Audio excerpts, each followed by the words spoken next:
Bonjour à tous, bonjour tout le monde. J'espère que vous nous entendez bien. Si ce n'est pas le cas ou qu'il y a un moindre souci d'ordre technique, n'hésitez pas à vous manifester dans l'onglet chat que vous pouvez voir sur le bandeau latéral à droite.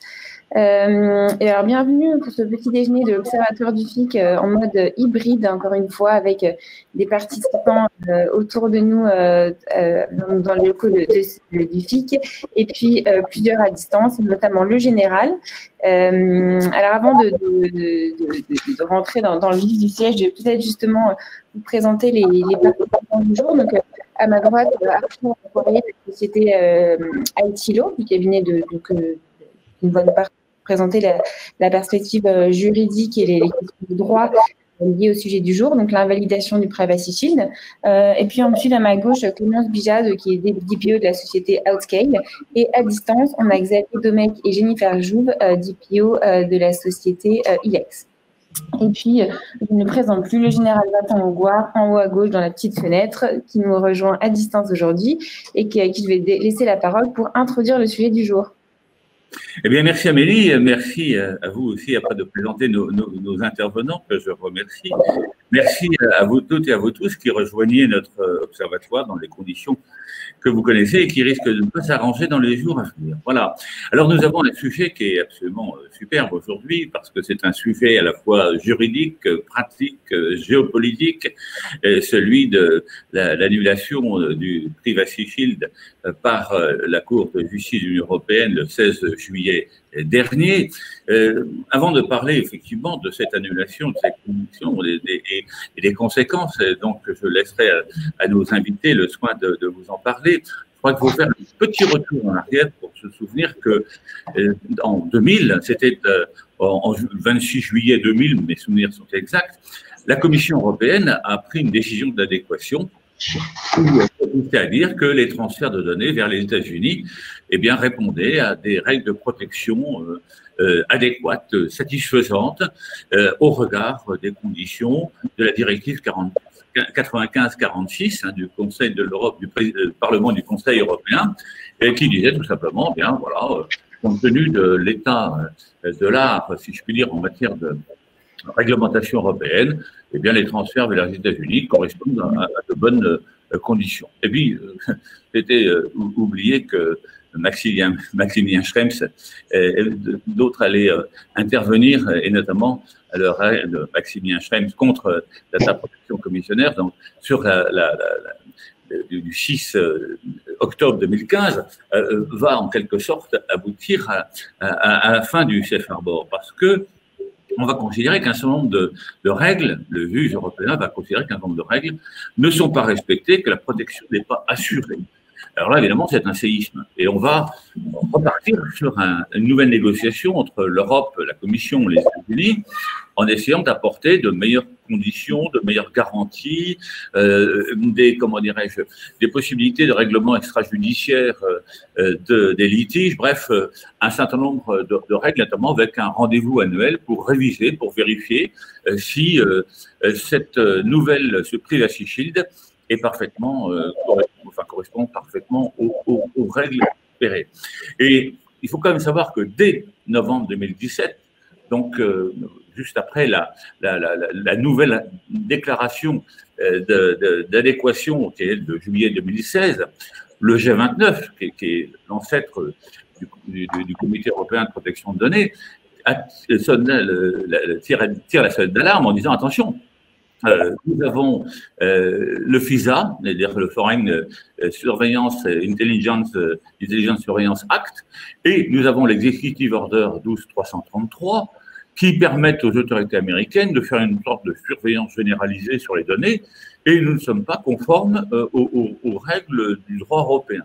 Mais tout le monde trouve que les choses vont bien, y compris en 2019, quand Vera Jourova, au moment de la révision, non pas de la révision, mais de la réunion annuelle qui était prévue, dit le Privacy Shield est un véritable succès. Nous avons plus de 5000 entreprises qui ont.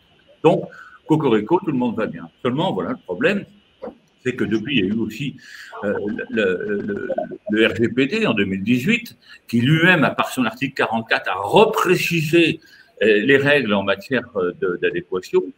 Et puis, il y a eu une nouvelle instance avec Maximilien Schrems, c'est pour ça qu'on parle de l'arrêt Schrems 2, qui aboutit le 16 juillet 2020, c'est-à-dire en fait il y a quelques mois, à l'invalidation du Privacy Shield, tout simplement parce que on dit en particulier les règles prévues par les articles 7 et 8 de la Charte des droits fondamentaux de l'Union européenne ne sont pas respectées à cause justement de la loi FISA, à cause de l'Executive Order 12333. Donc, exit le Privacy Shield, simplement. Et là, c'est peut-être le côté le plus, non pas inattendu, mais le plus délicat, et nos amis vont sans doute en parler, c'est que le Privacy, l'arrêt par exemple de la Cour de justice européenne dit mais pour les clauses contractuelles type, il appartient aux entreprises de vérifier que ces clauses répondent justement aux règles européennes.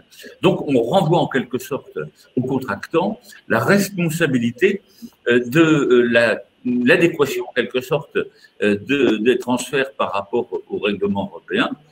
Simplement, aller voir une petite entreprise qui travaille vis-à-vis des États-Unis, si elle est capable de mesurer si effectivement les règles du FISA et de l'Executive Order sont réunies et qu'on n'est pas contraire aux règles de la Charte des droits de l'Union européenne. Voilà. Donc, si vous voulez, on est aujourd'hui un petit peu dans une situation qui mérite un peu des éclaircissements. Donc, merci à nos intervenants qu'Amélie va présenter. Ils vont nous apporter, je crois, un regard tout à fait intéressant sur le sujet. Absolument, on va commencer effectivement par un éclaircissement comme vous le disiez, même on va commencer par planter le décor peut-être un peu avec Arthur Poirier, nous expliquer avant qu'on commence à discuter et envisager les conséquences de l'invalidation du Privacy Shield pour les entreprises. On va essayer de bien comprendre qu'est-ce que ça veut dire invalider le Privacy Shield d'un point de vue strictement juridique et du coup des conséquences juridiques que ça pourrait avoir. Et donc, j'ai demandé justement à Arthur Poirier de nous présenter un petit peu le contexte et les circonstances. Je vais essayer de partager des slides. Si j'y arrive, mais en tout cas, allez-y, et puis je vais essayer de faire ça en cours de route. Alors effectivement, je vous remercie pour cette introduction qui a parfaitement rappelé le contexte de l'invalidation de cette décision d'adéquation partielle qui était le Privacy Shield. Donc moi, je vais revenir sur cette invalidation, sur un plan essentiellement juridique, mais aussi un petit peu opérationnel du fait de ma pratique en tant qu'avocat. Donc on peut constater qu'en réalité, il y a des impacts opérationnels assez importants du fait de la fin de cette décision d'adéquation. Donc on va resituer un peu ce qui s'est passé le 16 juillet dernier s'agissant des conséquences juridiques et des conséquences opérationnelles. Pour faire la lumière sur ce qui se joue en ce moment à partir de deux questions, celle des impacts sur les sociétés européennes et celle bien sûr des conséquences sur la protection du droit à la vie privée des personnes concernées, qui sont évidemment donc les deux questions majeures quand on parle de l'invalidation de cette décision d'adéquation. Donc pour répondre à ces deux questions, j'avais prévu donc de passer par quatre grandes parties. Donc la première, c'est revenir sur les circonstances de l'invalidation du Privacy Shield. Mais ça, donc, je m'étendrai pas puisque le général est revenu sur ces circonstances et la saga judiciaire Max Schrems. En seconde partie, je vais essentiellement parler des conséquences juridiques de l'invalidation de cette décision d'adéquation. Avant d'aborder les enjeux et les risques juridiques pour les entreprises européennes, puisqu'évidemment, la question de la suspension des traitements va se poser, de même que la question de potentielles sanctions administratives, en particulier des autorités de contrôle de la protection des données, en France, la CNIL. Voilà. En dernière partie, je vais essayer d'aborder modestement quelques débuts de solutions qui ont été envisagés par la CNIL dans sa communication, dans sa FAQ qui est arrivée très rapidement à la suite de l'invalidation du Privacy Shield par la CJUE. Donc voilà, quelques pistes de réflexion, disons, pour essayer de sortir de l'impasse et en reprenant essentiellement ce que la CNIL veut bien, pour l'instant, nous donner comme information. Voilà, normalement, vous devriez voir... Est-ce que vous voyez bien tous le PowerPoint dans sa... Bon, j'ai l'impression. Voilà, donc je vais pouvoir passer du coup les slides comme ça. Donc là, je suis après le sommaire. Qui... Alors, je le récupère du coup.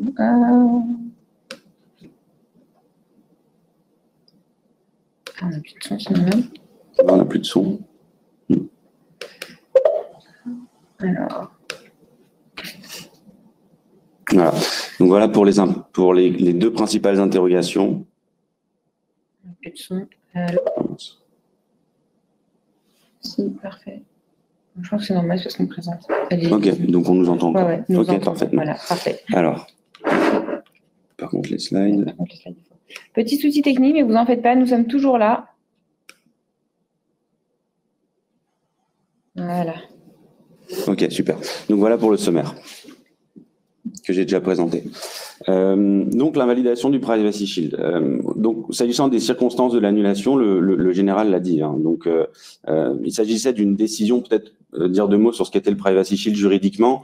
C'est une décision d'adéquation, donc une décision prise par la Commission européenne, décision 2010/87, donc qui permettait aux entreprises américaines d'importer les données personnelles d'entreprises européennes et de citoyens européens sans autre formalité que l'adhésion à ce mécanisme d'auto-certification qui est le Privacy Shield. Donc, ça veut dire que les entreprises américaines adhéraient, en fait, sur un principe vraiment d'adhésion donc déclaratif au Privacy Shield auprès de la Federal Trade Commission notamment, ce qui leur donnait le droit d'importer les données de sociétés européennes directement vers les États-Unis sans autre formalité. Donc les faits, c'est effectivement cet étudiant en droit, Max Schrems à l'époque, qui conteste la validité des transferts de données, de ces données personnelles, puisqu'il est aussi accessoirement utilisateur de Facebook, ce Max Schrems. Donc il conteste le transfert de ces données de Facebook Irlande vers Facebook Incorporated en Californie aux États-Unis. Et il va contester à l'époque, ce qui était le grand frère du Privacy Shield, la première décision partielle d'adéquation, le Safe Harbor, voilà. Mais qui répondait exactement au même prérequis juridique, c'est-à-dire trouver prendre la décision de considérer les États-Unis d'Amérique comme un pays qui protège les données des citoyens européens. Donc, après cette première plainte, Max Schrems obtient l'invalidation du Safe Harbor.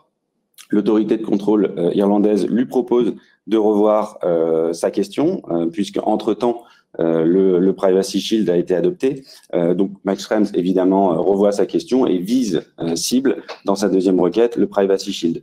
Ce qui est intéressant de savoir quand même, c'est que Max Schrems ne cible pas expressément le Privacy Shield. Lui, ce qu'il veut interdire, c'est le transfert de données vers les États-Unis. Donc, évidemment, à partir de Facebook, puisque ça vient de là, c'est lui en tant qu'utilisateur de Facebook. Mais donc, il cible à la fois les clauses contractuelles type, le mécanisme des clauses contractuelles type, dont le général a parlé, puisque c'est aussi un mécanisme qui peut permettre d'envoyer des données en dehors de l'Union européenne, mais il cible également le Privacy Shield. En réalité, il veut simplement faire interdire le transfert de données vers les États-Unis. Voilà. Et donc, c'est justement ce droit américain qui va poser problème, puisque la CJUE, la Cour de justice de l'Union européenne, va considérer que le Privacy Shield consacre la primauté des exigences relatives à la sécurité nationale, à l'intérêt public et au respect de la législation américaine. Voilà, donc ce qui va rendre possible des ingérences dans les droits fondamentaux des citoyens européens. Donc en jeu, ce qui est évidemment en jeu, puisque la première plainte Max Schrems arrive après évidemment les révélations d'Edward Snowden au début de la décennie. Donc en jeu, ce sont les programmes de surveillance américains qui sont fondés sur cette réglementation américaine et que la Cour de justice de l'Union européenne juge non limités au strict nécessaire. Donc là, je me permets de citer ce qu'elle dit dans le détail. Les limitations de la protection des données qui découlent de la réglementation interne des États-Unis portant sur l'accès et l'utilisation par les autorités publiques américaines ne sont pas suffisantes. Voilà. Donc, décision de la Cour de justice de l'Union européenne, exactement identique à ce qui avait été cité pour le Safe Harbor. Les États-Unis d'Amérique, la réglementation interne des États-Unis, et en particulier, effectivement, la loi FISA qui a été évoquée précédemment, ne permettent pas de considérer que les États-Unis apportent un niveau de protection équivalente aux données personnelles des citoyens européens, équivalente au droit européen, et donc en particulier au RGPD. Donc, s'agissant des conséquences juridiques, tout naturellement de cette annulation. Pas de décision d'adéquation, donc c'est la fin de la possibilité de transfert de données systématique vers les États-Unis, qui était fondée, donc c'est sur cette décision, sur ce pont en quelque sorte, qui permettait de transférer les données, et donc le début désormais du cas par cas, donc de l'analyse au cas par cas, avec la mise en place nécessaire d'une autre garantie appropriée. Donc dans les garanties appropriées, les juristes le savent, on n'a pas énormément de choix au regard du RGPD. On va avoir évidemment les binding corporate rules, les règles d'entreprise contraignantes, mais qui ne permettent que de transférer des données en intragroupe, donc de manière dans le monde entier, mais en intragroupe, donc ce qui ne va pas couvrir l'intégralité des situations. On va avoir le recours à des codes de conduite, mais qui ne sont pas encore pour l'instant d'actualité. Et surtout, on va avoir recours aux fameuses clauses contractuelles type de la Commission européenne. Merci. Alors justement, c'est le deuxième apport important de cette décision de la CJUE, c'est qu'elle vient confirmer le mécanisme des clauses contractuelles type. Donc ça peut paraître un petit peu surprenant dans la mesure où ce mécanisme n'est rien d'autre qu'un véhicule contractuel qui est signé entre un exportateur de données, donc généralement un client ou en tout cas un responsable de traitement situé dans l'Union européenne, signé donc avec l'importateur de données. Donc là, en l'occurrence, on va parler plutôt des États-Unis parce qu'on est sur le Privacy Shield.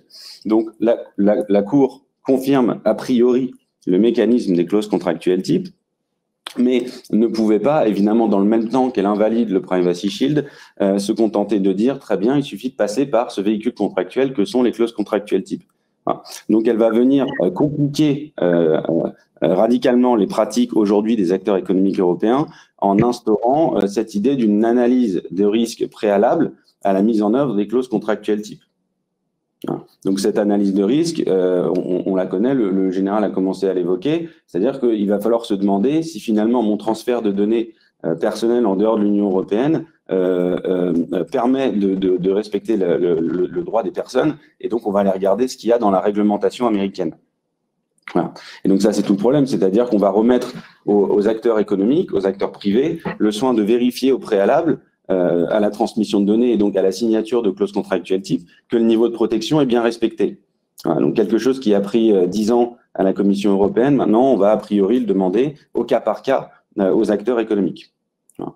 Donc pour l'instant, on ne peut pas tirer toutes les conclusions opérationnelles de cette nécessité de produire une analyse de risque, dans la mesure où la CNIL a bien annoncé quand même qu'elle irait dans le fond du sujet avec les autres autorités de contrôle européennes au sein du Comité européen pour la protection des données, donc le CEPD, pour analyser la décision et pour, on imagine, tirer un maximum de conséquences de cette décision et d'aider, on imagine, en tout cas on l'espère, les acteurs économiques à mettre en place cette fameuse analyse de risque préalable. Parce qu'effectivement, cette analyse de risque va s'appliquer, et c'est une autre conséquence incidente de cette décision de la Cour de justice européenne, c'est qu'elle va s'appliquer évidemment aux données qui sont transférées aux États-Unis, mais s'agissant de l'analyse de risque préalable aux clauses contractuelles type, elle va s'appliquer à tous les pays tiers, et pas seulement aux États-Unis.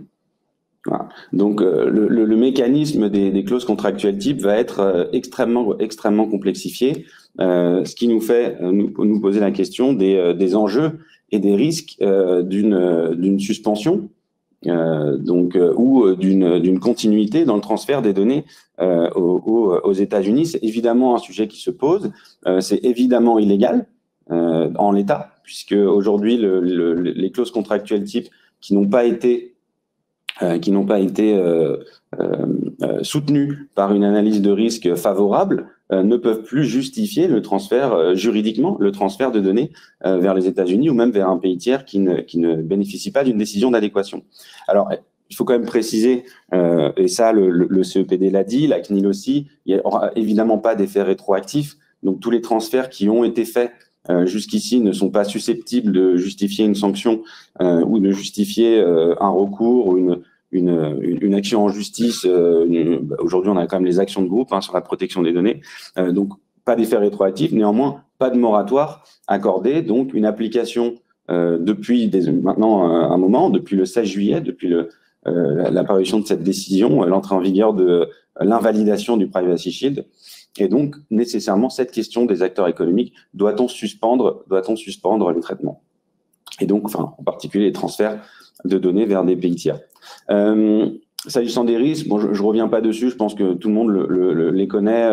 Depuis 2018, c'est beaucoup rabâché. On parle évidemment de la sanction administrative des autorités de contrôle, avec en tête de pont l'amende administrative qui peut aller jusqu'à 4% du chiffre d'affaires annuel mondial ou 20 millions d'euros, voilà, dans les cas les plus graves. On peut avoir aussi les avertissements publics qui peuvent être extrêmement dommageables pour certaines entreprises qui perdront leurs partenaires, leurs clients, etc. C'est arrivé notamment dans le domaine du marketing digital, hein, des entreprises qui mettent la clé sous la porte à cause d'un avertissement public de la CNIL. Et bien sûr, la sanction peut-être la plus efficace pour ce type de transfert, qui est la suspension tout simplement du traitement, donc la suspension des transferts vers les États-Unis. Voilà. Je voudrais aussi aborder deux types de risques assez particuliers que j'ai vus moi avec mes clients, qui sont pour la part la plus importante, les risques relatifs au contrat cloud, puisqu'effectivement on a beaucoup recours, enfin les entreprises françaises ont beaucoup recours à des sociétés donc en dehors de l'Union européenne et en particulier des sociétés américaines pour tout ce qui est donc contrat d'hébergement, contrat SaaS, donc de services à distance, et puis globalement voilà tous les contrats qui permettent d'avoir accès à une solution ou d'avoir accès à une infrastructure par le simple fait de se connecter à Internet. Voilà. Et donc tous ces acteurs évidemment font référence dans leur contrat, leur fameux Data Processing Agreement, hein, qui organise tout ce traitement de données personnelles conformément au RGPD, mais ces acteurs, a priori, désignent le Privacy Shield comme le mécanisme privilégié pour transférer les données en dehors de l'Union européenne, et donc évidemment vers les États-Unis. Et donc évidemment, la question va se poser d'une révision contractuelle, éventuellement même d'une suspension du contrat, ou en tout cas d'une réunion avec ces acteurs pour décider que faire. Voilà.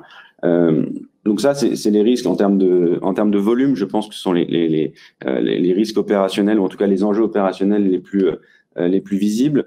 Je vois également un certain nombre de petites entreprises qui reposent essentiellement, donc ça c'est l'autre partie des risques opérationnels, des petites entreprises qui reposent essentiellement dont le chiffre d'affaires, repose essentiellement sur le recours à des outils, donc les réseaux sociaux, des outils marketing pour continuer leur activité. Je pense à Google Analytics, je pense à Facebook, qui permet quand même de faire beaucoup de choses en termes de marketing et donc de ciblage de clientèle, et qui permet évidemment de produire du chiffre d'affaires. Toutes ces entreprises-là sont dépendantes même beaucoup d'entreprises sont dépendantes de Google Analytics et de Facebook dans la stratégie marketing, mais pour certaines entreprises, c'est particulièrement vital.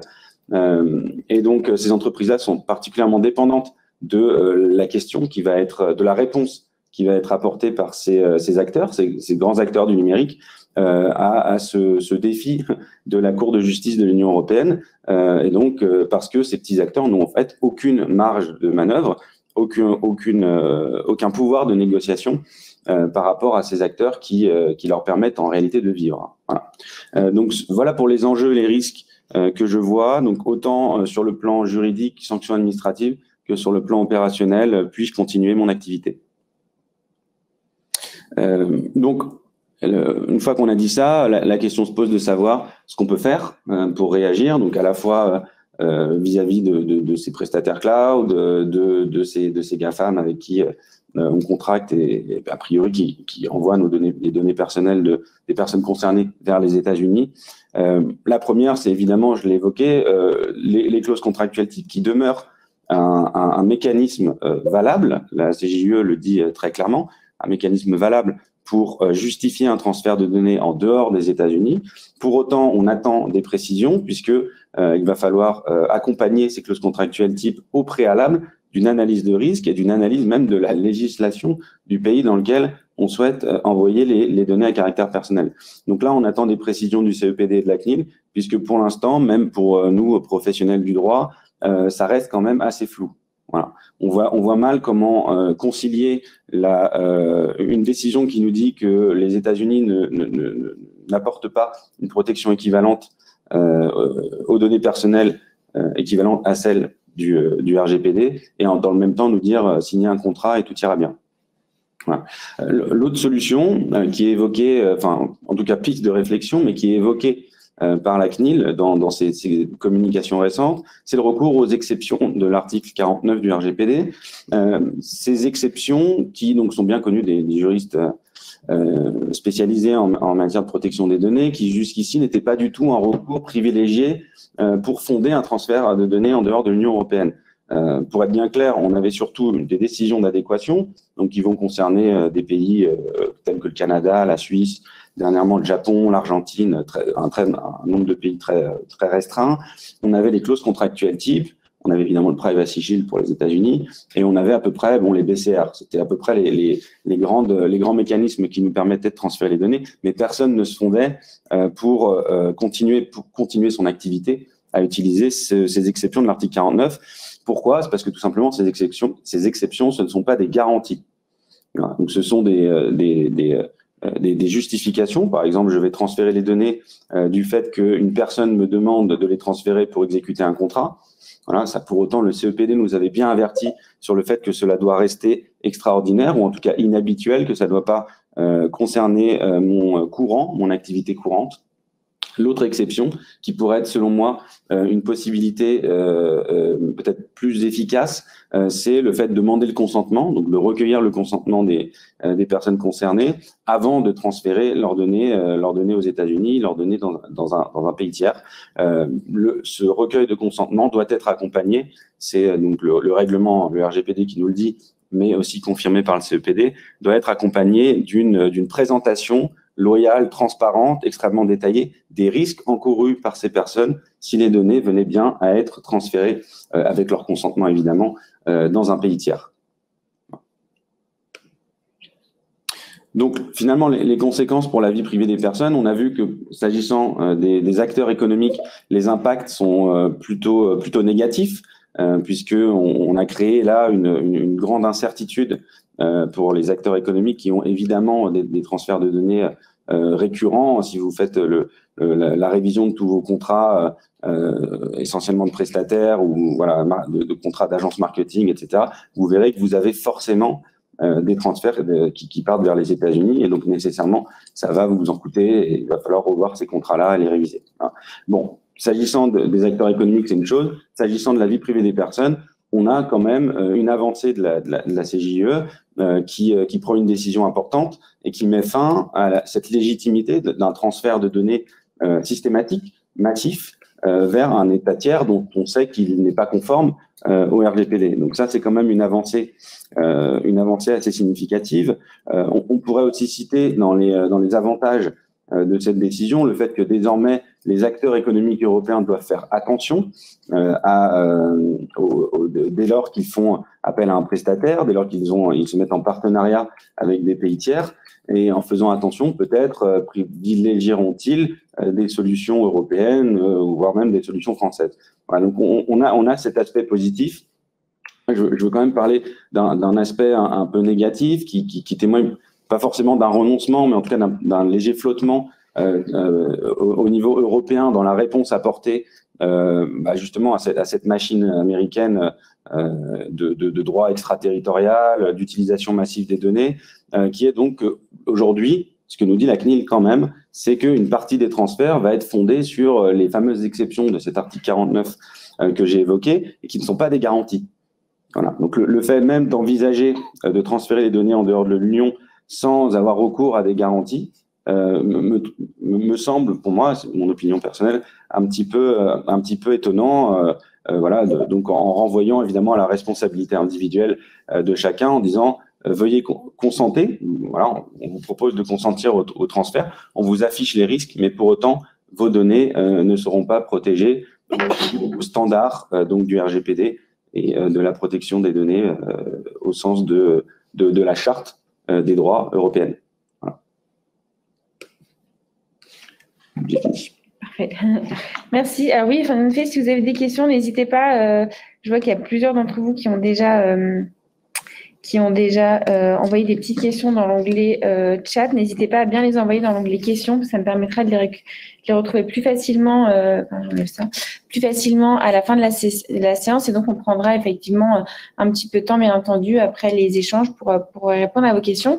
Alors, après avoir maintenant qu'on a tous bien compris, en tout cas, autant que peut se faire pour des non-juristes, en quoi consistait, d'un point de vue strictement juridique, l'invalidation du Privacy Shield, on va se demander maintenant quelles sont les conséquences pour les entreprises, alors que soit les entreprises, on a bien vu que ça s'applique à la fois à des petites entreprises, à des grosses entreprises, quel que soit votre secteur d'activité, si vous êtes fournisseur et utilisateur.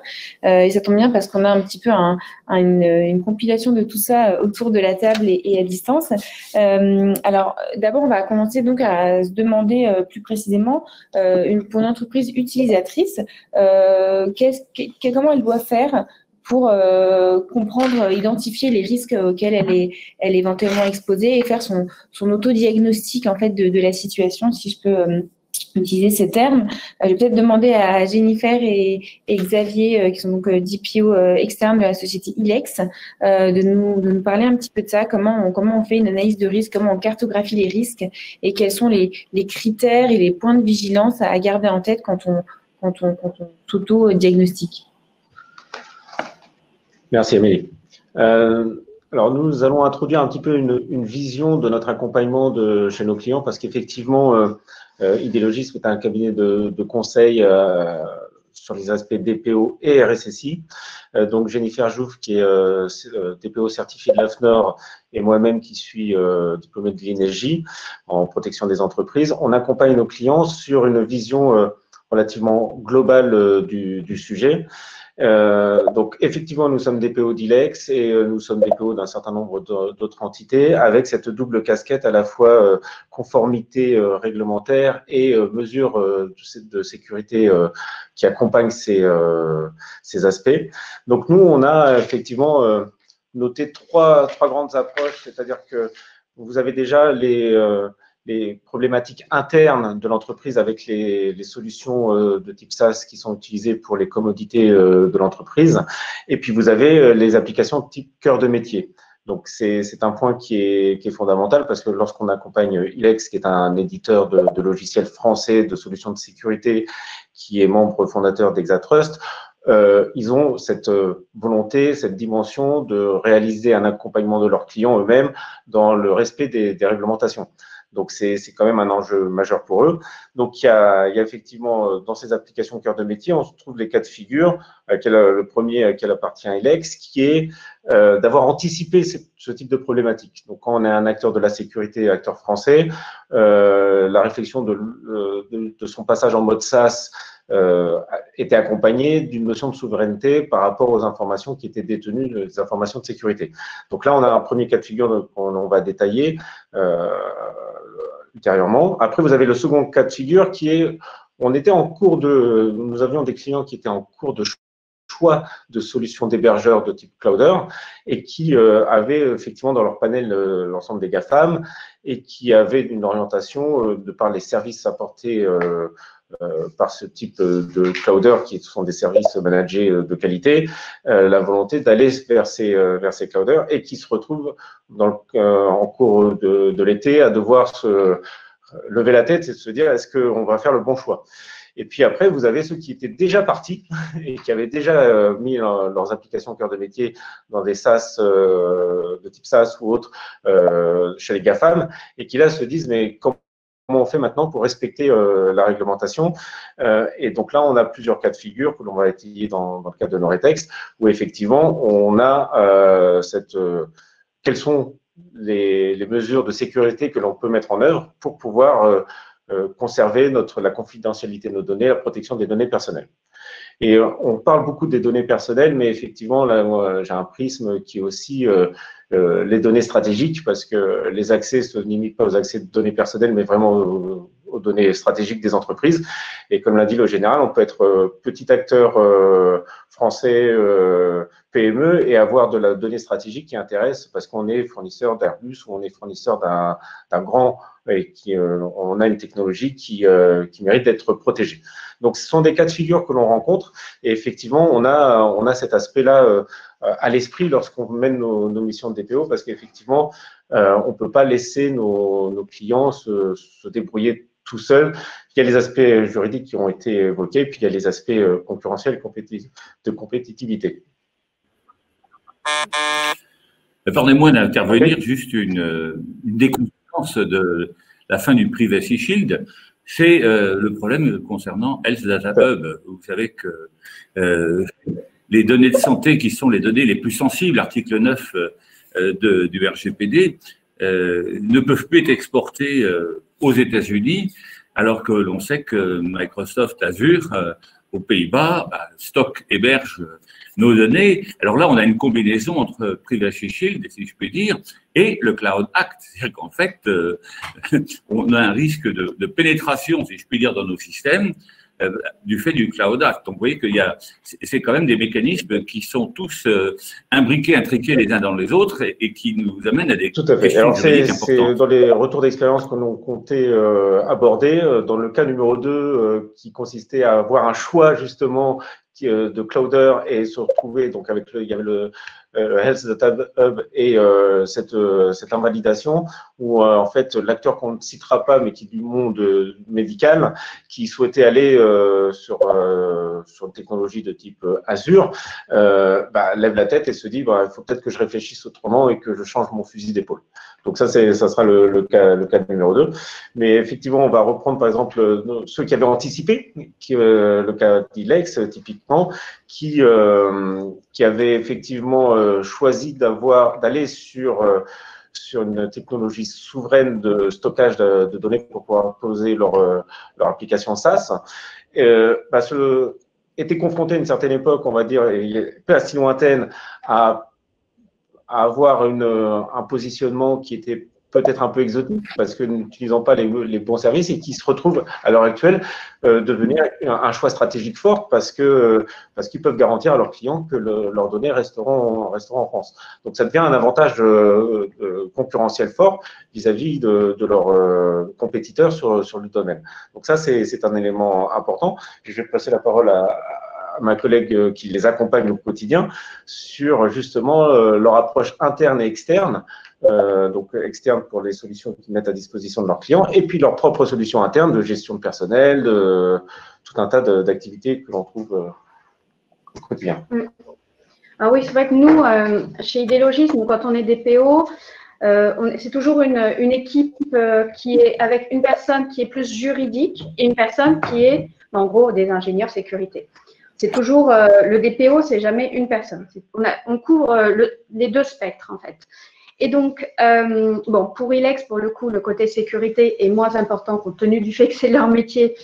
Donc voilà, mais donc Ilex concrètement et finalement aussi tous nos autres clients ont, au-delà de leur solution cœur de métier, utilisent des applications SaaS et aussi continuent d'avancer et ont besoin de nouvelles applications. Donc, ce qu'on fait avec nos clients, c'est qu'il y a deux choses. Il y a d'abord l'existant. Il y a, à l'instant T, quelles sont les applications qu'on utilise. Et là, on a des applications de CRM, de recrutement, de gestion des frais, de gestion de projet. Et puis, il y a les nouvelles applications. Bon, pour l'existant, est-ce que tu peux peut-être projeter un slide? Bon, pour l'existant, le rôle du DPO là-dedans, c'est de guider, d'aider l'entreprise à faire ses choix. Un DPO, il n'est pas responsable de traitement, mais il doit accompagner. Donc, nous, on aide à définir une démarche d'analyse qu'on va vous présenter. L'idée, c'est aussi d'apporter de la matière et des outils. Donc, pour l'existant, la première chose, c'est faire un inventaire des traitements, Ça, normalement, c'est présent dans votre registre des traitements. Donc, vous faites un inventaire de tous les traitements qui impliquent des transferts hors UE. Vous regardez quelle est la base légale du traitement. Si l'une des bases, c'est de l'adéquation avec, par exemple, la Suisse, ou le Japon, OK, il y a une décision d'adéquation. Si c'était Privacy Shield, là, OK, on les isole. Donc, on fait cet inventaire-là. Ensuite, on va définir une grille d'analyse des transferts. Donc, cette grille, elle doit, pour être analysée, on doit définir nos critères. Donc, bien sûr, on va retrouver des critères qui sont en lien avec la sensibilité du traitement, mais on va aussi intégrer tous nos critères quand même stratégiques. On prend en compte l'écosystème. La fin du Privacy Shield, effectivement, ne joue pas sur l'accès des entreprises américaines aux données des entreprises européennes qui sont hébergées aux États-Unis. Ça ne change rien. Mais disons qu'il faut que ça alerte, qu'il faut vraiment le prendre en compte. C'est une réalité. Donc, on regarde déjà, si on évacue ce pan-là, si on a des concurrents aux États-Unis qui auraient, ou concurrents ou d'autres personnes qui sont dans ce secteur-là, un intérêt à avoir accès aux données. Alors, attendez, je retrouve ma page. Ensuite, ce qu'on va regarder, c'est si notre traitement, finalement, il peut subir, au-delà des sanctions, au-delà d'une amende ou d'une suspension de flux, il y a d'autres risques. Il y a des risques qui vont venir de vos propres clients, si vous êtes sous-traitant. Vous avez vos clients qui risquent de vouloir arrêter le partenariat parce qu'il y a un transfert de leurs données aux États-Unis qui n'est pas justifié juridiquement. Vous pouvez avoir des clients, personnes morales ou personnes physiques, qui sont dans des associations assez actives, des associations de protection du consommateur. Il y a des associations de patients, notamment parce que le domaine médical, nous, on le suit de très, très près. Donc, il faut voir quelle pression vous risquez d'avoir. Et puis après, voilà, vous rentrez dans vraiment la sensibilité du traitement. Donc, est-ce que c'est un simple stockage ou est-ce qu'il y a d'autres services? Est-ce qu'il y a l'intelligence artificielle, du profilage, une surveillance systématique? Est-ce que vos données sont sensibles? On a parlé des données de santé, mais il y a aussi les données bancaires, par exemple. Est-ce qu'on parle de personnes vulnérables? Enfin, ça, ce sont des critères finalement d'analyse d'impact de PIA qu'on peut retrouver. On regarde effectivement le caractère intrusif de la législation. Donc, c'est là qu'on attend quand même un peu d'aide, notamment de la CNIL. On se dit que chacun ne doit pas faire ce travail de savoir dans tel pays. Alors, bien sûr, on essaie de le faire. On sait qu'en Australie, au UK, en Russie, en Chine, il y a des législations intrusives, mais ce serait bien que ce soit centralisé, que tout le monde parte sur la même base. Donc, ça, c'est notamment une demande du Syntec numérique qui est tout à fait légitime. Donc voilà, vous continuez de regarder tout ça et puis après, vous commencez à rentrer dans vos garanties. Finalement, donc OK, le Privacy Shield est tombé, les clauses contractuelles type, ça encadre un certain nombre d'exigences de protection des données, mais ça n'empêche pas le transfert. On est toujours en violation de l'article 48. Ça n'empêche pas des clauses contractuelles type, elles vont lier les parties signataires. Elles ne vont pas lier les autorités américaines. Donc, actuellement, elles ne permettent pas de respecter le RGPD. C'est là le fond du problème. Donc, on va regarder quelles garanties complémentaires on va pouvoir mettre en place. Et si on repense au Health Data Hub et qu'on repense aux mémoires de la CNIL et à la réponse du Conseil d'État, on voit qu'on est en plein dedans. On est en train de chercher des garanties. Alors là, ça va passer par des garanties contractuelles. Et puis, il y a quand même eu un décret signé d'Olivier Véran pour finalement officialiser cette interdiction de transfert, pour mettre à niveau un peu de réglementation. Donc, et puis pour pouvoir continuer à utiliser le Health Data Hub en période de pandémie, parce que le souci, c'est qu'il y en a besoin. C'est parce que ça sert à faire de la recherche. Et donc, on ne peut pas tout stopper comme ça du jour au lendemain. Il y a différentes priorités. Donc, vous faites voilà, votre inventaire, vous définissez votre grille d'analyse et après, vous passez, ça c'est sur l'existant, vos traitements basés sur des applications SaaS au crible de cette analyse. Et après, ben, vous voyez si vous décidez d'accepter le risque, mais dans ce cas-là, il va falloir et poursuivre l'utilisation, le transfert finalement sans base juridique acceptable, mais il faut en parler à la CNIL. Ou bien vous décidez de poursuivre parce que vous avez trouvé les garanties appropriées, ou bien bah, vous commencez à essayer de voir si vous pouvez vous réorganiser et changer de partenaire. Mais ça, c'est très difficile lorsque, par exemple, vous avez recruté des ressources qui savent travailler dans cette organisation actuelle avec ces partenaires-là. Je veux dire, c'est un vrai changement, ça peut être un vrai changement en profondeur. Et puis, ben, la troisième possibilité, donc soit on continue, soit on met en place, on continue, on prend le risque, on continue parce qu'on a mis en place les garanties, ou bien on arrête, on essaie de changer de partenaire. Donc ça, c'est le côté, c'est ce qui va vous permettre d'illustrer l'accountability qu'on trouve dans le RGPD. Ce n'est pas la politique de l'autruche, on y va, on rentre dedans, on regarde ce qui se passe. Après, pour toutes les nouvelles applications que vous voulez utiliser, bah, pour moi, ce n'est pas forcément quelque chose de très compliqué parce que déjà, actuellement, vous menez des analyses de privacy by design à chaque fois que vous faites un nouveau traitement ou à chaque fois que votre traitement de données personnelles, il évolue. Ben, nous, ce qu'on fait, c'est juste on a renforcé nous, on utilise un fichier Excel pour faire cette analyse à chaque fois qu'il y a un nouveau traitement. Ben, vous renforcez cette partie sur les transferts de données. Et à chaque fois que vous envisagez une nouvelle application SaaS, ben, vous vous posez la question de savoir si vous êtes prêt à accepter ce risque de transfert, s'il n'y a pas une amende qui peut vous tomber dessus, il n'y a pas un client qui peut vous dénoncer à la CNIL ou porter plainte. Et vous voyez si vraiment ça vaut le coup. Le rôle du DPO là-dedans, ce n'est pas de dire non, n'y allez pas ou allez-y. C'est de dire est-ce que vous avez bien regardé tous ces éléments-là? Est-ce que vous avez pesé le pour et le contre? Et maintenant, vous pouvez prendre votre décision sur la base de tous ces éléments. Alors, je vais passer la parole à Xavier sur continuer à parler des autres cas et puis surtout ces fameuses garanties complémentaires qui ne seront pas des garanties juridiques parce que comme vous expliquiez très bien tout à l'heure, les dérogations de l'article 49 sont que des dérogations. Si on demande un consentement à une personne pour un transfert, il ne faut pas oublier que 2 heures après, elle a le droit de le retirer. Donc, il y a ça. Les clauses contractuelles type, on a compris que ça ne permettait pas de respecter le RGPD. Donc, il n'y a pas de quick fix, le CEPD l'a rappelé, c'est du cas par cas et parfois, il y a des solutions. Alors, peut-être juste avant de vous donner la parole, peut-être demander à Clémence Béja, donc, qui elle est DPO d'Outscale. Donc, c'est un cas de figure un petit peu différent de par vos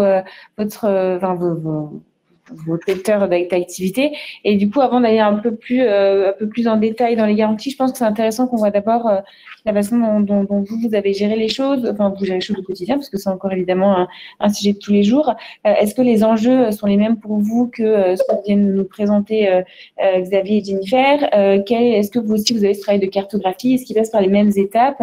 Et est-ce que vous avez des enjeux très spécifiques liés à votre activité, en fait? Oui, bonjour à tous, merci Amélie. Effectivement, les DPO d'Index ont bien présenté la question de l'analyse de risque qui nous concerne également, mais c'est vrai que nous, à Outscale, en tant que fournisseur de services cloud européens, on propose une solution qui répond à la problématique de souveraineté des données, et donc cette invalidation du Privacy Shield est certainement une opportunité pour nous et pour les acteurs européens du secteur. Donc, il y a des enjeux, effectivement, il y a des incertitudes aussi, mais avant toute chose, pour nous, c'est plus une opportunité, et on a vu cette invalidation finalement du Privacy Shield comme quelque chose d'assez positif, puisque finalement, ça vient conforter l'idée que les garanties fournies par les États-Unis concernant la protection des données personnelles lors de transferts n'étaient pas adéquates malgré cette décision d'adéquation qui avait été mise en place. Donc oui, plus une opportunité, mais effectivement, c'est pour la question de notre activité vraiment cœur de métier. Mais pour les solutions qu'on utilise en interne, donc on a recours à des solutions SaaS en interne. C'est ce que disaient les DPO de la société Ilex. Et dans ce cas de figure précis, on a également un travail d'analyse de risque à faire. Donc le DPO, c'est le travail du DPO, mais aussi du service juridique et des opérationnels, de vérifier les outils utilisés, les prestataires auxquels on a recours, donc faire cette révision du registre des traitements dont parlait les DPO de la société Ilex, faire une revue de tous les transferts qui sont effectués, des contrats, effectivement, et des mesures additionnelles de protection dont parlait Arthur, pour soit les renforcer, soit en mettre en place quand il n'y en avait pas. Donc, il faut envisager des solutions alternatives qui peuvent être soit le changement pur et simple des outils ou des prestataires, le recours à de nouveaux prestataires qui seraient des prestataires européens, voire des prestataires français, l'arrêt éventuel de certains transferts quand ils sont dans l'illégalité, et la révision de nos contrats et l'ajout de mesures de protection.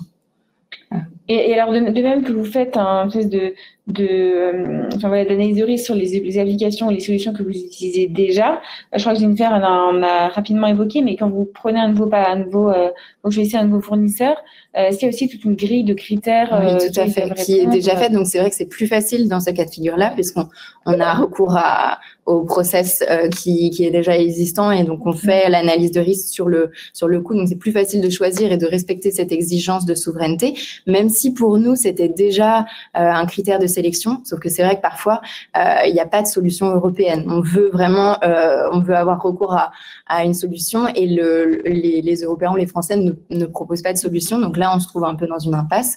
Mais effectivement, et pour ces nouveaux outils ou ces nouveaux prestataires, il faut penser, et c'est important, à sensibiliser tous les opérationnels sur le sujet, leur dire quels sont les impacts, parce que c'est vrai que c'est pas évident pour tout le monde, quels sont les impacts de l'invalidation du Privacy Shield, et quels outils ils vont devoir choisir et vers quels outils ils vont devoir s'orienter, parce que ça va effectivement changer leurs critères de choix. Oui, j'imagine qu'effectivement, c'est pas le DPO ou le service juridique qui fait le choix d'un prestataire. Est-ce qu'il y a justement un process déjà établi de discussion avec le service d'achat, ou en tout cas le service qui choisit les prestataires? Est-ce que vous avez, je sais pas, des formations, des campagnes de sensibilisation? Ah oui, tout à fait. On sensibilise, et là, on a commencé à sensibiliser les équipes concernées. Donc, les équipes, ils vont réaliser des achats ou des choix de solutions sur le sujet de l'invalidation du Privacy Shield. Et alors, c'est intéressant ce que vous disiez sur le fait que c'est vrai que parfois, il n'y a pas de solution européenne, donc on n'a pas d'autre choix que de choisir une solution qui cocherait pas toutes les cases, qui nous permettrait de pas prendre de risques suite à cette décision. C'est un peu paradoxal finalement. Est-ce que on n'est pas dans ce dilemme entre souveraineté et efficacité? Si, tout à fait. Est-ce que, j'imagine que chez Ilex aussi, c'est une question que vous avez régulièrement, et peut-être dans les autres sociétés avec lesquelles vous travaillez. Mais ce problème, qu'est-ce qu'on fait en fait quand on est face à il faut qu'on choisisse un partenaire pour ce type de solution qui est censé aussi nous permettre d'améliorer et de rendre meilleures les offres qu'on propose à nos clients, mais il se trouve qu'on ne peut pas se doter de cette solution parce que elle répond pas à tous les critères qui permettent de passer sous le privacy, le plus non existant en privacy shield. Comment on fait dans ces cas-là? En fait, ce sont des choix qui sont effectivement très, très cornéliens et très structurants.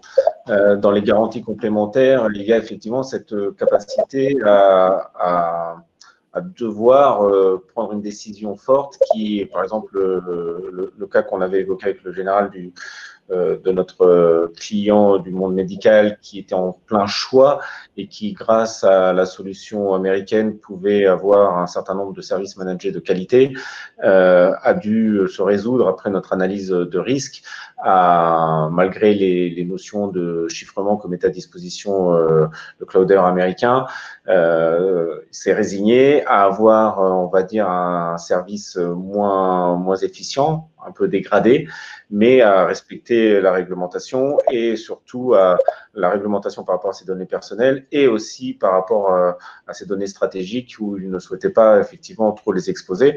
Donc, c'est revenir peut-être un petit peu en arrière le temps que les solutions souveraines offrent des services managés en plus du stockage et qui soient au même niveau que les clouders américains. Donc là, le retard est important. Donc, il ne faut pas se voiler la face, on ne peut pas avoir les mêmes solutions où il faut empiler des couches logicielles un peu supplémentaires pour pouvoir arriver au même niveau de service. Et ça nécessite finalement pour nos clients de devoir se renforcer sur leurs effectifs et leurs compétences sur des sujets auxquels ils n'avaient pas vraiment sur lesquels ils n'avaient pas vraiment envie de se pencher. C'est-à-dire que ce qui était fourni par un hébergeur cloud de renom américain, ça va nécessiter de reprendre la main sur des logiciels complémentaires et donc de former ses équipes et d'embaucher, etc. Donc, ça a un coût, ça nécessite une montée en compétences forte, mais c'est le prix que certains sont prêts à payer pour rester à la fois du bon côté de la loi et pour aussi, vis-à-vis de leurs données et de leurs propres clients, avoir un avantage concurrentiel fort. Donc, l'un dans l'autre, c'est pas évident et c'est pour ça que je disais que c'est très structurant. Après, on a eu des cas de figure où, effectivement, dans nos analyses, on va sur la pseudonymisation, sur le chiffrement des données en se disant si on chiffre correctement nos données, on ne devrait pas avoir de problème d'accès. Or, lorsqu'on utilise les clés de chiffrement des clouders américains, forcément, c'est qu'on la clé. Donc, c'est pas un problème pour eux finalement d'y avoir accès. Donc, il faut après se munir de sa propre infrastructure de clés de chiffrement. Donc, l'héberger en interne, c'est comme pour la pseudonymisation où les tables de pseudonymisation de correspondance doivent être en interne et pas sur le même serveur que dans le cloud. Donc, ça demande une logistique. Alors, pour la pseudonymisation, un peu moins que pour le chiffrement, où entretenir et gérer une infrastructure de clés, c'est pas forcément à la portée de tout le monde. Donc, là aussi, ça nécessite une montée en compétences, un investissement, etc. Donc, c'est pas simple. C'est pas simple.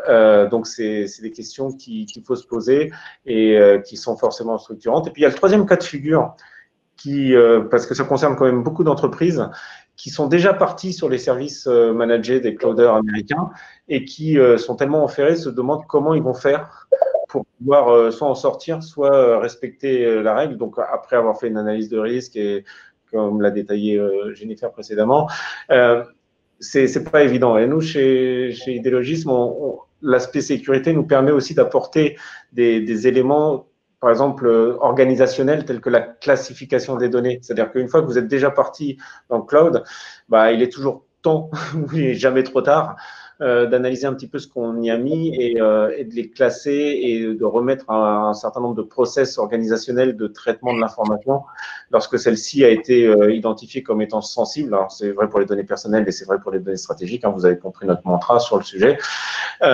Et donc, après, de revoir les usages.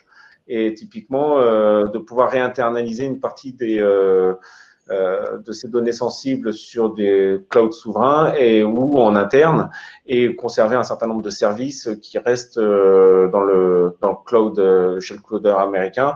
Donc là, on parle de solutions hybrides. Donc forcément, là aussi, ça a un coût.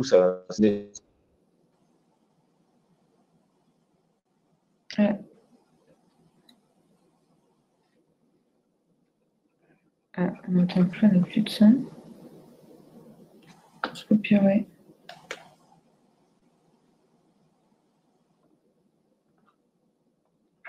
Bon, on n'a plus de son, on a perdu Xavier et Jennifer, on dirait. Est-ce que vous nous entendez les autres, en tout cas?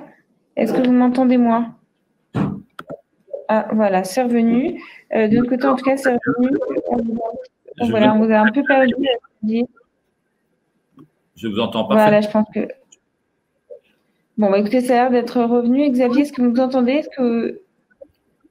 Non, on ne vous entend pas, par contre. On ne vous entend plus. Mon micro est coupé. Votre micro est coupé. Rafraîchir. Bon, Xavier, il semblerait que votre micro soit en mute. Voilà, Xavier est parti. Donc, je sais pas, en attendant qu'il revienne, on va continuer pour en fait reprendre le fil de ce qu'il disait. Et je voulais rebondir avec vous, Clément, parce que ce qu'il expliquait sur quand on a déjà dans le cloud, il n'est pas trop tard et il est toujours temps pour quelque chose. Est-ce que c'est aussi quelque chose que vous conseillez à vos… Enfin, après, je ne sais pas quelle partie peut-être vous avez à héberger à quel endroit, mais qu'est-ce que vous conseillez à vos clients justement? Nous, on leur conseille d'utiliser des solutions souveraines puisque c'est un petit peu notre cœur de métier. Ouais. Donc, c'est ce qu'on recommande et c'est ce qu'on recommande depuis toujours, en fait. Et c'est vrai que depuis 2018, on s'est rendu compte avec l'entrée en application du RGPD que ça faisait partie des exigences de plus en plus de clients européens.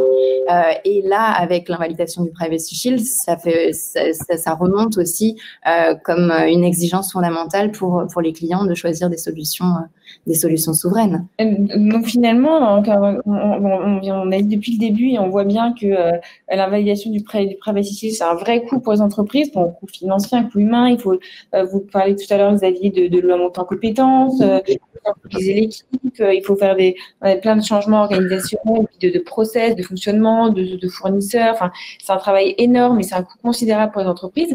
Mais finalement, en poussant les utilisateurs européens, les consommateurs européens, j'ai envie de dire, parce que c'est plus large que juste des services de société, mais en les poussant à se tourner plus et avoir le réflexe souverain, si je puis dire, est-ce que ça favorise pas aussi un écosystème européen souverain qui prend soin de lui, si je puis dire comme ça, et qui s'auto-entretient? Est-ce que finalement, c'est pas un mal pour un bien dans un sens, Clément?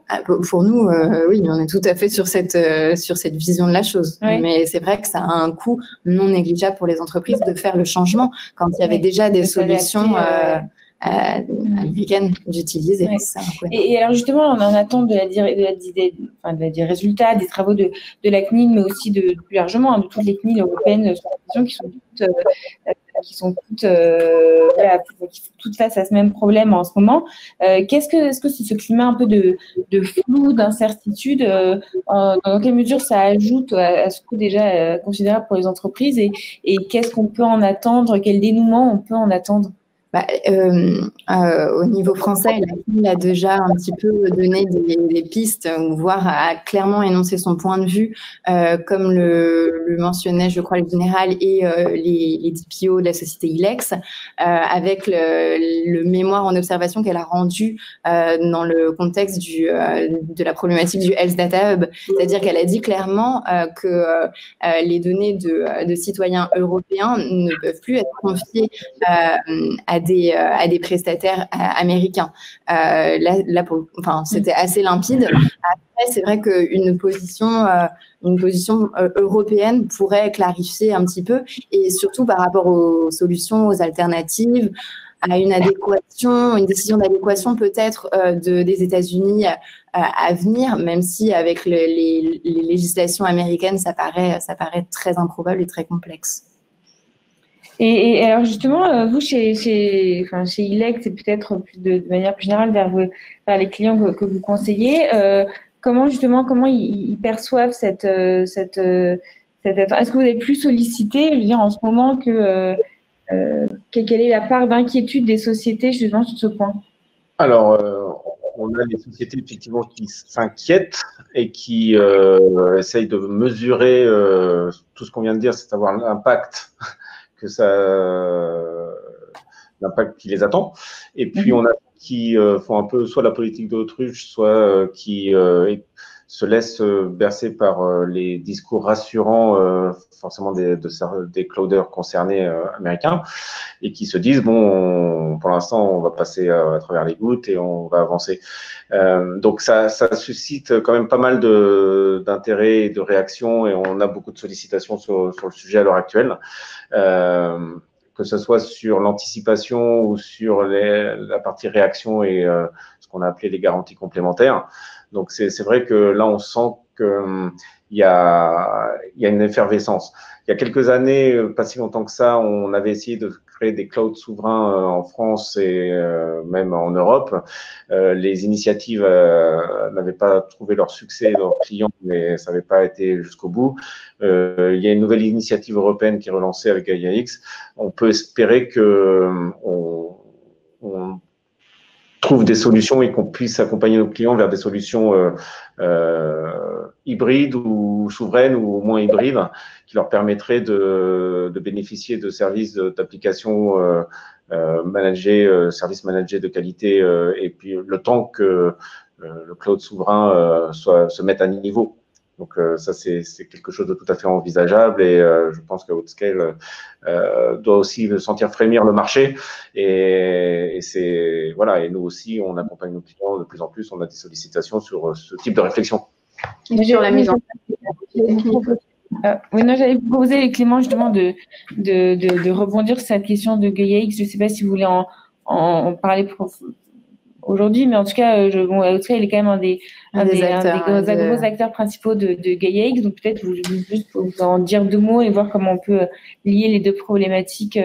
Alors, je ne pense pas pouvoir vous dire grand-chose. Ce n'est pas du tout moi qui intervient sur la partie GaiaX, mais effectivement, on est acteur et pro-acteur de cette initiative. Mais en tout cas, c'est vrai que quand on parle du cloud, on a effectivement 2 approches. Hein, le cloud souverain ou cloud européen, en tout cas, n'avait pas forcément eu beaucoup de chance, les initiatives n'avaient pas forcément donné grand-chose, mais cette nouvelle initiative qui prend un peu le problème dans l'autre sens, de plutôt proposer des standards et des critères de base auxquels tous doivent se conformer, et peut-être une chance justement que tout ça reprenne et donner un nouvel élan à ces problématiques de souveraineté numérique européenne. Alors peut-être Arthur, est-ce que vous avez aussi, Ilex nous disait qu'ils avaient de plus en plus de sociétés inquiètes et qui justement en attendant la décision de la CNIL. Comment vous intervenez vous aussi? Est-ce que j'imagine que vous conseillez aussi des sociétés qui ont besoin d'être rassurées sur ce point, et qu'est-ce que vous pouvez en dire? Qu'est-ce que c'est cette incertitude qui plane aujourd'hui? En quoi elle représente un poids pour les sociétés, et qu'est-ce que vous en attendez en fait de cette décision?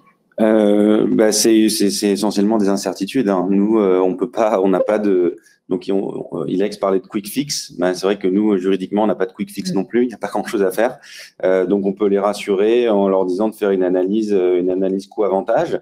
Les coûts étant un risque de sanction, l'avantage étant de continuer son activité commerciale as usual. Voilà, mais c'est extrêmement compliqué. Aujourd'hui, on n'a pas de solution miracle. Il n'y a pas de moratoire accordé par le CEPD. Juridiquement, on a vraiment pas grand-chose à se mettre sous la dent. Je parlais effectivement des dérogations, mais qui sont pas du tout, qui permettent pas tel quel de respecter le droit. Hein. Donc non, pour l'instant, nous juridiquement, on est très démunis. Moi, j'ai l'impression que de manière générale, les juristes, comme les sociétés, comme même les DPO sont assez démunis. On attend un peu tous cette décision de la CNIL, des CNIL, hein, de façon générale, pas forcément comment se sortir un peu de ce problème, en tout cas, cet écueil. Alors, il y a énormément de questions aujourd'hui, donc je pense qu'on va essayer d'en prendre quelques-unes dès maintenant, parce que le temps tourne. Alors, je vais retourner au tout début, mais c'est vrai que vous êtes très nombreux à avoir posé des questions. Il y en a sur lesquelles vous êtes déjà répondu entre vous. Alors, une question justement sur cette question de la souveraineté et est-ce que, en quelle mesure l'invalidation pouvait être une chance pour l'Europe de développer des solutions souveraines.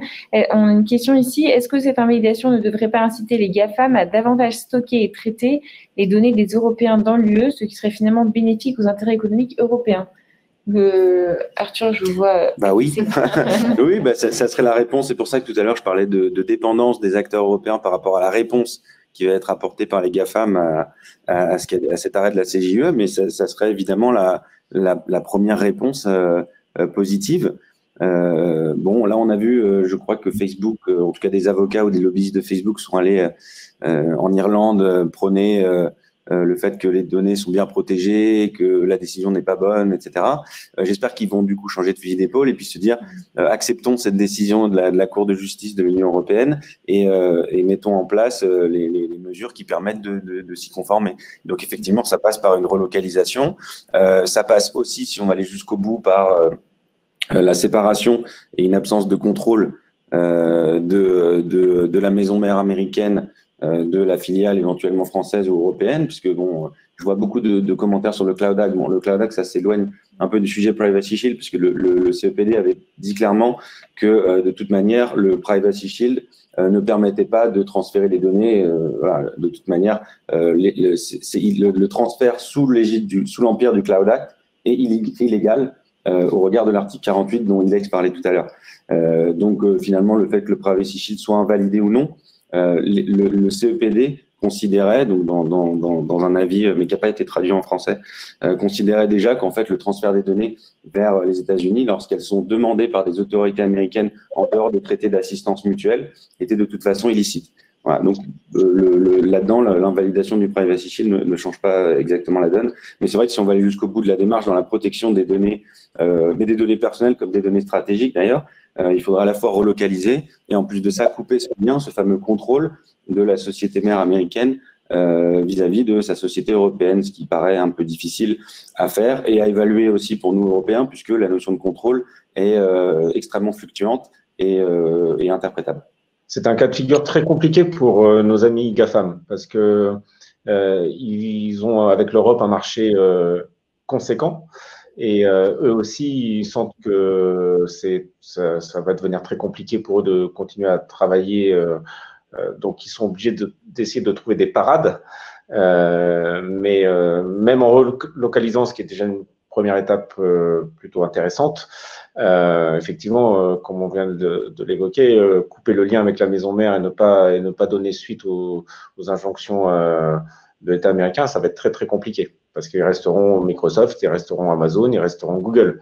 Donc quelque part, pour eux, ça doit être une situation qui n'est pas évidente.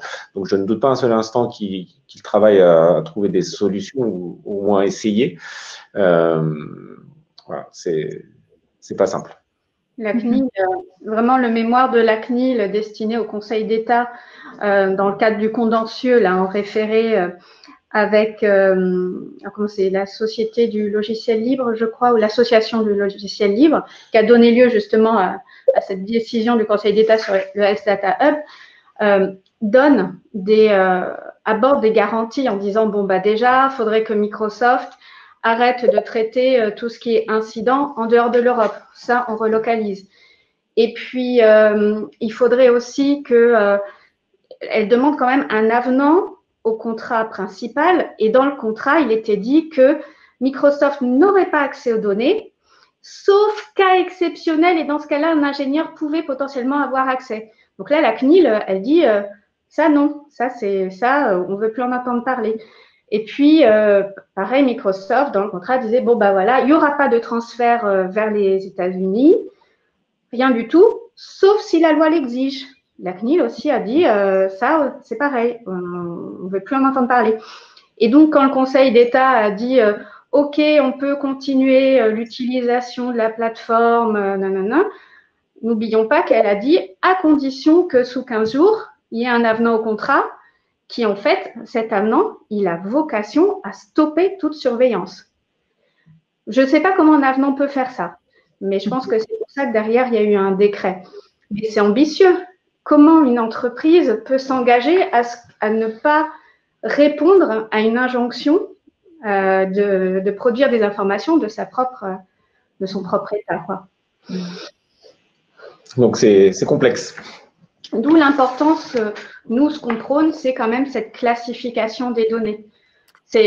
On regarde la sensibilité, on accepte une part de risque sur des données qui ne sont peut-être pas extrêmement sensibles et peut-être qu'on sera en hybride, un peu de cloud US, un peu de cloud européen et on protège. Mais voilà. C'est vraiment du cas par cas et c'est à la responsabilité de chaque société de savoir ce qu'elle peut espérer profiter comme service.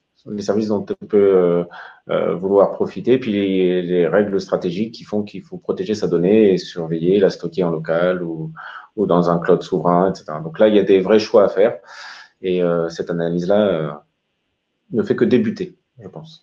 Et alors justement, c'est un peu lié à ce que vous disiez, Clémence, mais on a une question aussi qui nous demande, ne risque-t-on pas finalement de pénaliser les entreprises françaises, et je pense du coup européennes également, hein, mais en attendant l'arrivée d'un éventuel cloud souverain qui soit au niveau des clouds américains? Parce qu'effectivement, ça rejoint un petit peu ce que vous disiez sur la difficulté parfois de prendre de décider qu'on ne prend pas un prestataire parce qu'il ne satisfait pas tous les critères. Là, si on se dit un jour on aura un cloud européen, en attendant on ne fait rien. Oui, on a déjà un vivier de sociétés, de prestataires européens qui répondent à beaucoup de questions des clients et beaucoup d'exigences des clients. Donc, je pense qu'on peut déjà se baser là-dessus et faire en sorte justement de faire fructifier ce vivier européen, voire français, pour contrer un petit peu les solutions qui seront, j'espère, apportées par les Américains. Mais bon, il faut quand même qu'il y ait une concurrence. On ne peut pas stopper tout. Après, il faut se poser la question aussi sur la nécessité du cloud dans certaines activités. Pourquoi fait-on du cloud? Le cloud, c'est à l'origine une capacité de stockage importante et surtout une puissance de calcul avec un certain nombre de services managés, donc qui permet de s'affranchir un peu de sa DSI interne. Si le sujet, c'est juste s'affranchir de sa DSI interne pour des raisons économiques, ou si c'est un vrai gage de compétitivité que d'aller dans des services cloud, il faut aussi se poser les bonnes questions. Et là, c'est des questions stratégiques d'entreprise. C'est pas à nous de décider pour les uns ou pour les autres. C'est juste que il faut, voilà, dans la manière c'est sûr que le cloud offre des systèmes de communication unifiés de qualité, surtout en période de confinement. Donc ça, on est tous d'accord. Mais effectivement, il faut aussi remettre l'église au milieu du village et s'assurer qu'on va pour des bonnes raisons sur le cloud. Et si on va dans le cloud, réfléchissons-y avec des analyses de risque, etc., etc. Tout ce qu'on vient d'évoquer ensemble depuis plus d'une heure. Oui, en fait, c'est de réfléchir au tout cloud, au cloud un peu systématique. Est-ce qu'il n'y a pas d'autres solutions qui permettraient d'atteindre le même résultat, mais en prenant moins de risques, en s'exposant pas? Alors, effectivement, on a une autre question, mais qui prend une question et un commentaire. Il me semble que ce qui est important, c'est pas tellement le transfert de données, mais le traitement qui en est fait ensuite par des acteurs de pays tiers avec ces données. Est-ce que c'est pas là-dessus qu'il faut des informations et des exigences plutôt que sur le transfert? J'imagine que de son transfert bien souvent n'est pas forcément synonyme de traitement, mais il le rend possible. Donc, est-ce qu'on peut séparer les deux? Non, enfin, juridiquement, un transfert est un traitement. Juridiquement, le fait d'avoir accès à des données, d'ailleurs, on parle de transfert, mais il faut quand même préciser ce que c'est qu'un transfert. Hein, le fait d'avoir accès de l'étranger à des données, donc le droit de les consulter, ne serait-ce que par une opération de maintenance à distance, est un transfert de données en dehors de l'Union européenne. Donc non, on peut pas séparer le transfert des traitements, à part pour effectivement les données de trafic, donc les câbles sous-marins, pour vraiment les données qui permettent de communiquer. Mais en dehors de cette exception-là, tout transfert de données est un traitement. Et la CNIL apporte un éclérage intéressant sur ça. Toujours dans son mémoire, là, elle dit il y a le transfert. Donc, effectivement, un traitement RUE, c'est un transfert. Mais elle parle des transferts volontaires. Par exemple, voilà, on sait que Microsoft va aider à la résolution de bugs des États-Unis ou de n'importe où dans le monde. Mais c'est dans le contrat, on le sait. Et après, elle parle des transferts sur lesquels on n'a pas de visibilité, qui est finalement cette demande des autorités américaines d'accéder aux données. Il faut savoir que dans le Privacy Shield, il y avait l'obligation de fournir un Transparency Report. C'est-à-dire que il fallait pouvoir dire à la fin de l'année combien de demandes on a eu, combien de demandes de communication ont été refusées et tout ça. Donc, en fait, par rapport à la question de la personne, on sait qu'il y a des transferts. Les autorités américaines ont fait un livre blanc, elles le disent clairement, ils demandent accès à des données. Voilà. On peut trouver les Transparency Reports sur le site de Google, Microsoft, Amazon, mais on ne sait pas ce qu'ils vont en faire derrière. Si les demandes ont été acceptées, parce qu'il y a des demandes que les clouders refusent, hein, si elles ont été acceptées, ben, on ne sait pas dans quel cadre, on n'a pas de visibilité. C'est complètement opaque. Et ça, bon, c'est un des problèmes. Hein. Comme vous disiez tout à l'heure, le Cloud Act est illégal et il viole le RGPD, mais à sur 5-6 points, dont ce manque de transparence totale. Et alors, une autre question pour vous, je pense, Arthur. Le consentement ne doit-il pas s'appliquer au seul traitement occasionnel? Ah, donc ça, j'imagine que c'est une question sur les exceptions de l'article 49. C'est une très bonne question. Textuellement, non. Textuellement, le consentement peut s'appliquer à tout traitement, occasionnel ou non. La lecture qu'on a été faite par le CEPD, enfin le G29, est un petit peu différente et brouille les pistes. Je peux vous référer à ces lignes directrices qui en parlent. Je ne sais pas si je peux dire qu'elle en parle très bien, mais en tout cas qui en parle. Textuellement, non, pas de transfert habituel. En revanche, dans le préambule de ces lignes directrices, le CEPD rappelle quand même que ces exceptions doivent rester des exceptions. Voilà. Donc, je ne peux pas en dire plus que ça. Malheureusement, les lignes directrices des organes de doctrine, d'interprétation donc du RGPD, de la loi informatique et liberté, ne sont pas toujours très claires et peuvent parfois même se contredire. Sur l'application de cet article 49, ça semble être un petit peu le cas. Voilà. Donc, pour l'instant, assez peu de recul sur l'utilisation à grande échelle de ces exceptions qui n'étaient pas du tout la pratique jusque-là, qui ne le seront probablement pas non plus.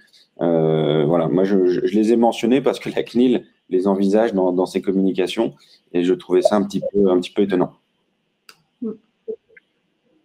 Vous vouliez réagir, Jennifer? Je voyais acquiescer. Oui, je suis tout à fait d'accord avec Arthur. On peut pas on va pouvoir les utiliser ponctuellement, c'est-à-dire si on envoie un collaborateur aux États-Unis, c'est ce qui est dit dans les lignes directrices. Bon, bah là, il y a un transfert ponctuel qu'on peut justifier même s'il n'y a pas d'adéquation.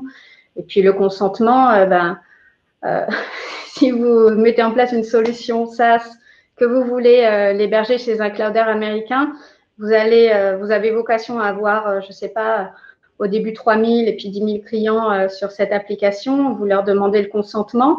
Donc déjà, vous leur demandez de consentir à un transfert vers un pays, sachant que derrière, les données pourront être accessibles, mais à la limite, pourquoi pas. Mais ça veut dire que la personne, comme je vous disais tout à l'heure, elle peut retirer son consentement. OK, mais vous faites quoi? Enfin, la personne, elle est plus… Qu'est-ce que vous faites de ces données-là?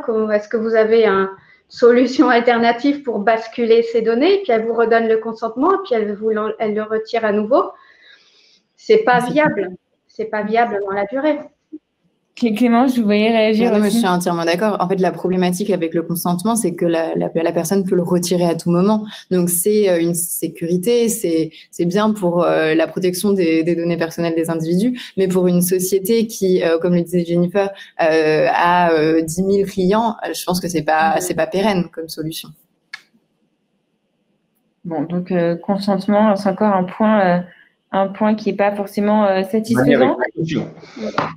À manier avec précaution, avec modération. Alors, je ne sais pas s'il y a d'autres questions. Enfin, il y a plein de petites questions auxquelles on a déjà répondu en fait finalement dans le corps de la discussion. Donc, je vais pas revenir dessus. Si vous avez encore une petite question ou deux à poser, je vous propose de les poser tout de suite parce qu'on arrive bientôt à la fin du temps qui nous a été imparti. Alors, on parle beaucoup du Cloud Act, mais peut-être, Arthur, je vois plein de questions sur le Cloud Act. Vous disiez tout à l'heure quand même qu'il n'y avait pas, c'est quand même pas la même chose. Peut-être juste rappeler ça, la dernière question qui vient nous être posée, par exemple, mentionne aussi le Cloud Act et il donne une certaine couverture légale aux opérations d'intelligence économique des USA. Lui a prévu de répondre avec d'autres dispositifs légaux. Ou est-ce que nous sommes dans une approche purement réactive? Non, bah alors de toute façon, c'est simple. Hein. Le dispositif légal, on l'a, c'est le RGPD. L'article 48 dit très clairement que les transferts en dehors de l'Union européenne vers les États-Unis en l'état sont illicites, tout simplement, parce qu'il n'y a pas d'accord mutuel de transfert de données. Donc la voie habituelle diplomatique qui permet de légitimer ces transferts. Donc, juridiquement, c'est là, je dirais que le problème est plutôt politique, parce qu'on va avoir un acteur américain qui est dans l'étau entre le Department of Justice ou toute autre autorité américaine administrative qui va lui imposer de transférer des données sous la loi américaine, avec des sanctions qui peuvent être dramatiques pour les sociétés américaines, l'exclusion du marché, l'exclusion des transactions en dollars, etc., sans même parler de sanctions financières. Et de l'autre côté, vous avez une Union européenne qui sanctionne à peine les GAFAM, ou une fois tous les 10 ans pour leurs multiples entorses au RGPD. Donc, si vous voulez, l'analyse de risque est très rapidement effectuée par ces acteurs américains. D'un côté, c'est leur survie, la survie de leur activité. De l'autre, c'est une législation française et européenne qui est pas ou peu appliquée ou pas à la hauteur de ce qu'elle devrait être. On peut rajouter à ça, sur la liste des dispositifs peu appliqués, la loi de blocage de 68, parce qu'effectivement, si on parle de souveraineté, on ne va pas parler que des données personnelles, on peut parler des données stratégiques. Donc, c'était l'objectif de cette loi de 68, c'est d'empêcher de transférer ces données stratégiques dans des pays où il y a un risque pour la sécurité nationale française. Typiquement, les peines d'amende sont pas infligées et sont de toute manière dérisoires. Donc, juridiquement, on a ce qu'il faut, on a l'arsenal. C'est plus une volonté politique ou même une possibilité, j'ai envie de dire politique, économique, de contrer ces lois extraterritoriales américaines. Voilà, faudrait s'en donner les moyens politiquement.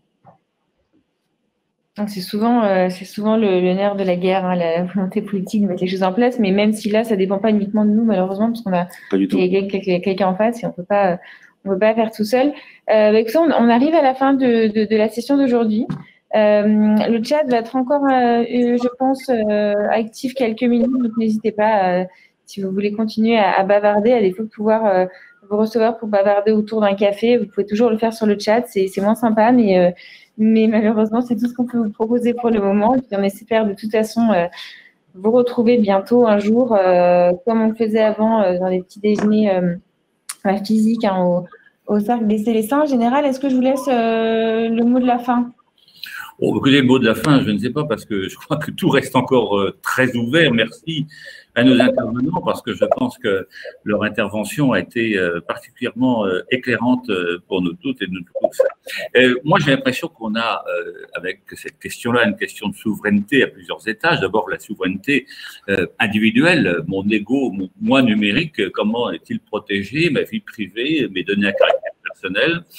La souveraineté nationale, parce qu'on voit bien que, et on l'a avec Data Hub, on a cette nécessité de protéger des données qui ont un caractère stratégique, hein, les données à caractère personnel rassemblées, comme le disait Isabelle Fasse-Perrotin, eh bien, c'est aussi quelque chose qui relève de la stratégie nationale. Et au-dessus, on a la souveraineté européenne, la souveraineté qui consiste à dire j'ai un RGPD, j'entends qu'il soit respecté.